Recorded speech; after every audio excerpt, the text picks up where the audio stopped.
చెప్పండి మేడం. రమ్య, ఇంకో 1 అవర్ లో కాశీకి ఫ్లైట్ ఏమైనా ఉందా? చెక్ చేసి నాకు చెప్పు. Okay madam.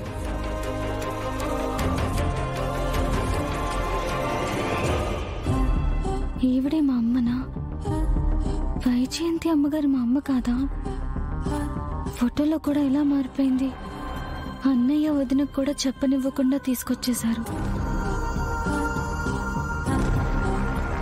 వీళ్ళని నమ్మాలో లేదో కూడా నాకేమీ అర్థం కావట్లేదు. మ్యామ్, నైట్ 11 o'clock వరకు ఏ ఫ్లైట్ లేదు. కాశీ ఫ్లైట్ అంట. 1 hour లో ఫ్లైట్ ఉందట. కంగారుగా వెళ్లారు. షూరా? Yes ma'am. ఓకే, ఏదైనా అవసరమైతే కాల్ చేస్తాను రమ్య, రెడీగా ఉండు. Okay ma'am. సరే. ఫ్లైట్ లేదంటనా జేడి? డౌట్ వస్తుంది కేడి. ఆశ్రమానికి కూడా ఫోన్ చేస్తే ఒక క్లారిటీ వస్తుంది. చెయ్యి.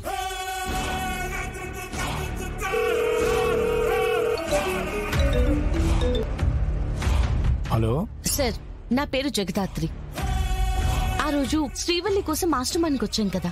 చెప్పండి మేడం. నాకు చిన్న ఇన్ఫర్మేషన్ కావాలి సార్. ఈ రోజు వనజ అనే ఆవిడ మీ ఆశ్రమానికి ఏమైనా వచ్చారా? ఆ పేరుతో ఆశ్రమానికి ఎవరు రాలేదు మేడం. ఈ ఉదయమే వనజ అనాథాశ్రమానికి వెళ్ళి బిడ్డ గురించి అడుగుండదంట. బాగా గుర్తు చేసుకోండి సార్. శ్రీవల్లి ఆవిడ కూతురని మీ దగ్గరకు వచ్చి ఏదైనా ఎంక్వైరీ చేసిందా? శ్రీవల్లియా? మీరు చెప్తున్న ఆవిడ కూతురు కాదు కదా. ఆవిడ మీ దగ్గరికి ఎలా వస్తుంది? అయినా ఆ పేరు గల ఆవిడ మా దగ్గరికి రాలేదు madam. Confirm. Okay sir, thank you. సరే మేడం. క్లారిటీ వచ్చింది కేడి. వాళ్ళు చెప్పిందంతా అబద్ధమే. వాళ్ళు వెళ్తుంది కాశీ కాదు. ఆవిడ అసలు శ్రీవల్లి నిజమైన అమ్మ కూడా కాదు. ఎవరో నకిలీది. శ్రీవల్లిని ఎక్కడికి తీసుకెళ్తున్నారో త్వరగా కనిపెట్టాలి జేడి. స్టేట్ దాటించే ఛాన్స్ కనబడుతుంది. వెంటనే ఆపాలి, లేదంటే శ్రీవల్లి మనకి దూరం అయిపోతుంది. ఎక్కడికి తీసుకెళ్తున్నారో ఎలా కనిపెట్టేది? శ్రీవల్లి దగ్గర ఫోన్ కూడా లేదే. కార్ నంబర్ కూడా గుర్తు రావట్లేదు.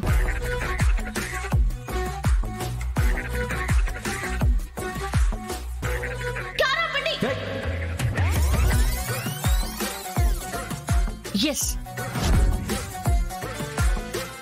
కార్ నంబర్ గుర్తొచ్చింది కేడి. దాన్ని ట్రేస్ చేసి పట్టుకుందాం.